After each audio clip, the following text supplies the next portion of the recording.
Bonsoir à toutes et à tous et bienvenue dans ma chaîne. Dans cette vidéo, je vous montre comment réaliser une première page web en utilisant son smartphone uniquement en HTML et à l'aide d'une application. Cette application que nous allons utiliser est AnWriter Free. J'ouvre l'application. Je vous ai préparé une petite structure d'un document HTML dans laquelle nous allons écrire notre code HTML. La structure de base du document HTML est tout juste là. Et nous allons nous mettre à coder, nous allons réaliser notre page web. Pour cela, nous allons commencer par mettre un titre de niveau 2, de niveau 3. Nous allons utiliser un H3. Nous ouvrons la balise dans laquelle nous allons écrire les langages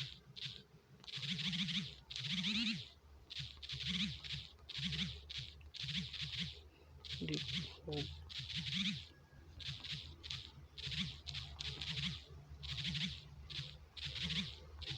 programmation. Nous pouvons également souligner ce titre. Pour le souligner, nous allons utiliser la balise U qui signifie underline en anglais. Et nous fermons la balise. Nous allons exécuter pour voir ce que ça donne. Notre titre est bien là et bien souligné les langages de programmation. Nous pouvons continuer. Ensuite, on peut mettre un paragraphe en ouvrant à l'aide de la balise P, à l'intérieur de laquelle nous allons écrire on distingue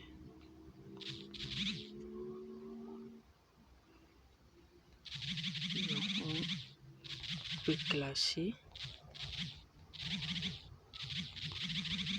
les langages de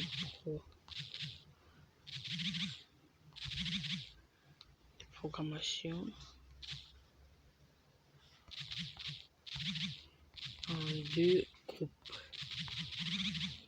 Là, c'est notre texte qui est bien là, et bien différent de notre titre. Il est tout juste en bas. Nous pouvons continuer. Maintenant, nous allons lister ces différents langages de programmation, ces différents groupes de langages de programmation. Pour cela, nous utilisons la balise OL, qui est une balise de liste,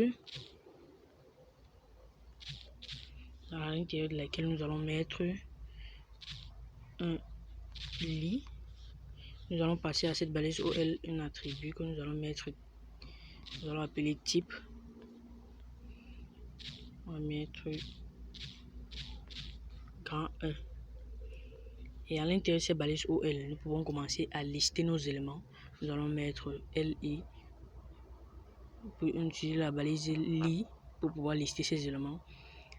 Et nous allons mettre la balise LI et une autre balise B pour pouvoir mettre l'élément listé en gras. À l'intérieur de cette balise B, nous allons écrire les langages interprétés. Nous pouvons exécuter. Nous voyons bien grand 1, les langages interprétés. Maintenant, nous pouvons aussi souligner ce tout petit titre là en utilisant les balises U comme nous l'avions fait tout à l'heure.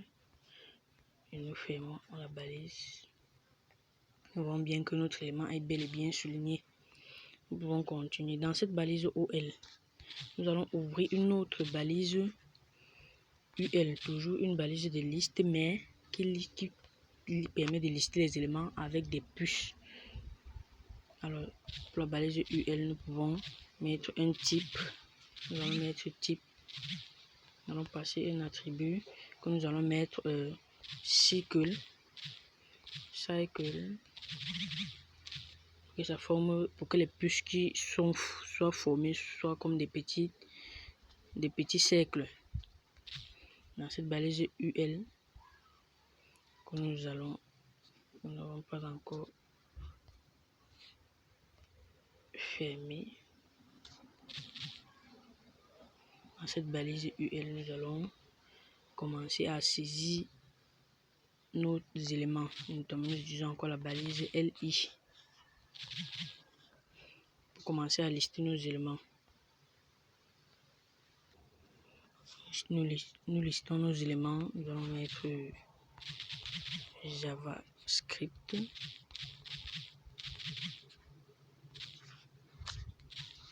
Nous allons mettre notre langage. Après JavaScript, on va mettre PHP.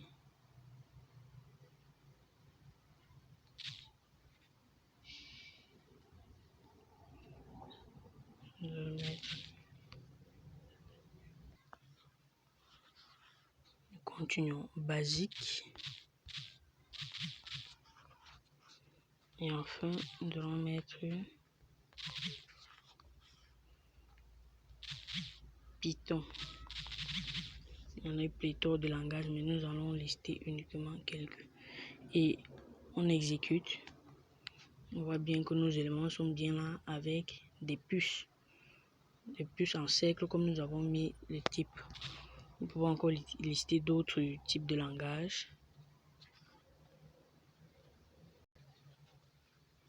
Pour cela, nous allons venir juste ici, copier cette ligne.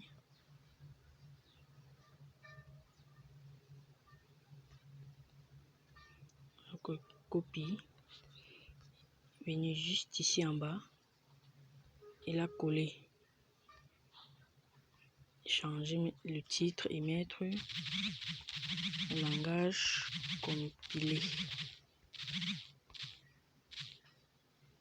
Nous pouvons exécuter pour voir. Nous avons notre deuxième titre.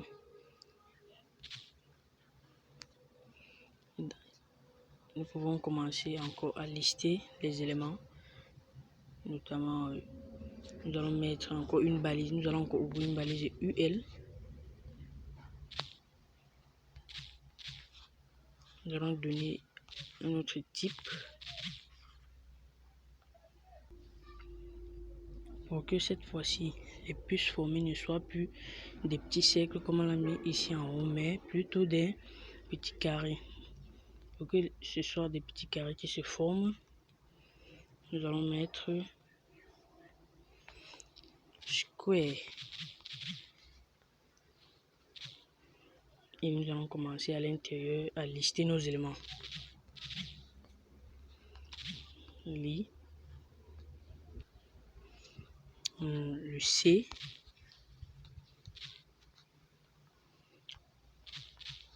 Li. Maintenant le C++. Le C. Pour que le plus soit en plus en exposant, nous allons utiliser une autre balise sup pour demander que notre plus se forme au-dessus de notre C. Nous fermons la balise. En exécutant, on voit bien que le plus est tout juste en haut et les puces formées sont des petits carrés. Nous continuons, nous pouvons lister, il y en a autant, on peut lister autant qu'on veut.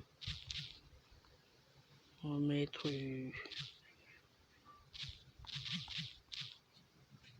du Java, mettre encore autre,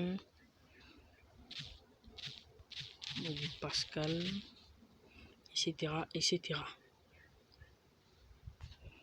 Notre page est bel et bien créée. Notre toute première page web uniquement en HTML et en HTML. Maintenant, nous voulons séparer ces éléments. Nous voulons mettre des espaces entre le texte, le premier paragraphe qui est en haut, et le grand 1, les langages interprétés.